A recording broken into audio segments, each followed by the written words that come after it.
Hi, welcome back to the PMdistilled series. So in this session, we'll be analyzing the different types of organizational structures and the power equations within these organizational structures with respect to the project managers and the functional managers' powers.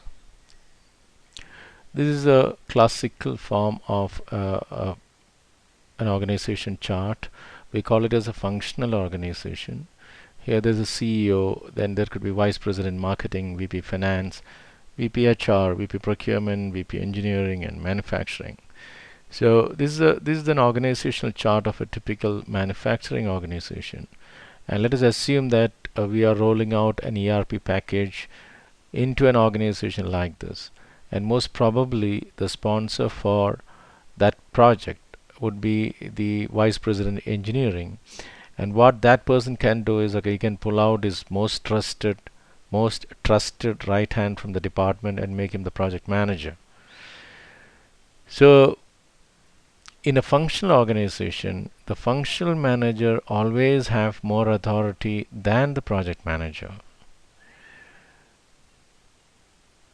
And the project manager, among the organization structure, the project manager will have least authority in a functional organization, because project management is only a support service and the real bread earner is some other department. It could be either manufacturing or sales or banking so the main business of the organization is something else, and project management is only a support service. Then things are not that bad here for the project manager, because he or she will have all the status symbols within the organization. And one key thing is, at the end of the project, that person can go back to his or her department. So we say that that person has a home to go back at the end of the project. So that is, and the boss has a long-term career plan for that project manager, because if it is a projectized organization, at the end of the project the boss loses interest in the team members' career prospects, because after that they move on to another project. Whereas in a functional organization, since they are in the department for a very long time, the functional manager will have a long-term career plans for his or her team members. So that way it is good for the project manager if that person is working in a functional organization. And at the same time, for a power craving person, functional organization is not the place as a project manager, because the project manager in a functional organization will have very less authority levels when compared to the functional manager. Now here is a projectized organization. In this case, all the project managers will have an independent reporting route, like the vice president projects kind of thing, and they will not be reporting through other functions within the organization. Here the project manager is the breadwinner within the organization. Then we say it is a projectized organization. In a projectized organization, the project manager has ultimate authority levels, and all other departments may act as a support service to the project. Now if you look at companies, most of the Indian IT companies, it is a project which is bringing in money, and all other departments can act as a support service to projects. Maybe construction companies, it's the same case again. Then there is a matrix organization, which is a combination of functional organization and the projectized organization. Here if you see now, there can be a HR, human resource coordinator for the project, and that person for the project related things will report to the project manager, whereas for the function related things, HR function related things, that person may report to the functional manager. Similarly, here again, the HR coordinator for the project related things, that person will report to the project manager, whereas the HR function related things, that person may report to the functional manager. So it's more of a dual reporting. So wherever we want cross-functional teams, then matrix organization is an option for us. Within a matrix organization itself, there can be three types of matrix. That is strong matrix, weak matrix, and balanced matrix.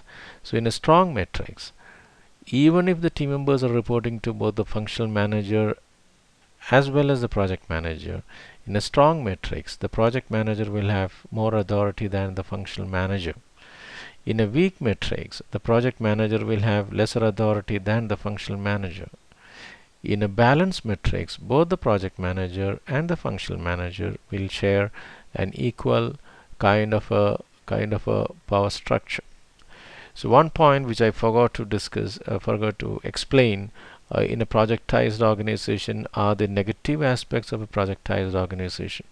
So when you are in a projectized organization as a project manager, you have a lot of authority levels, but then at the end of the project, you are sitting on the bench waiting for the next project, and if that next project doesn't happen, then you are in trouble.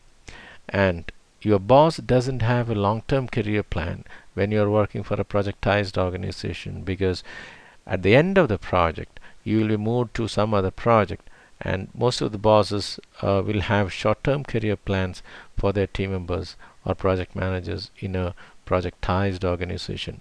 So when you have work, you are the king, but then suddenly if you don't have work, then you are on the bench. That is one issue with projectized. Whereas in a functional organization, at the end of the project you have a home to go back. So these are the key differences between these organization structures. And in a matrix organization, we go for a matrix when we need cross-functional teams, and most of the team members may report to both the functional manager and the project manager. And we spoke about three types of matrix, that is strong matrix, weak matrix, and balanced matrix, and the power equations within a matrix organization. This one slide depicts all these power equations, summarizes it. In a functional organization, the project manager has least authority levels, whereas the functional manager has maximum authority level. In a weak matrix, the functional manager has slightly better power than the project manager has slightly better authority than the functional organization. At the same time, still the functional manager has more power than the project manager. In a balanced matrix structure, both the project manager and the functional manager have the same kind of power levels.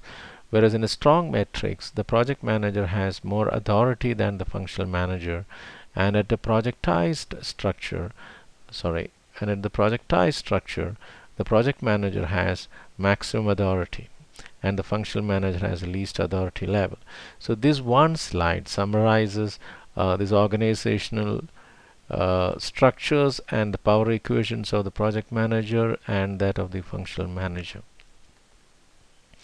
Now, once we analyze the power equations of our own organization, the suppliers organization, and the customers organization, and all other stakeholders organization, then it is a good idea to summarize them based on two parameters. One is the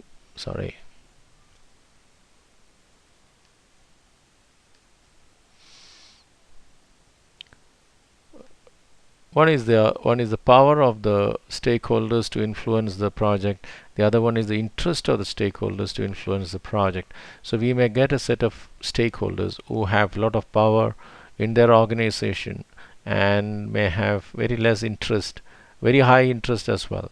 So this high power, high interest group we'll have to manage very, very closely. Whereas you may have a lot of stakeholders who have a lot of power in their organization. At the same time, they don't have a lot of interest in your project. So this high power, low interest, you'll have to keep them satisfied. And then there may be a lot of other stakeholders who have a lot of interest in your project, but they are not very powerful. So we have to manage them as well. And we may have a lot of stakeholders who have very low power and low interest level. This segment we can ignore even. So we'll talk about these power equations more when we get into stakeholder management module. So thank you.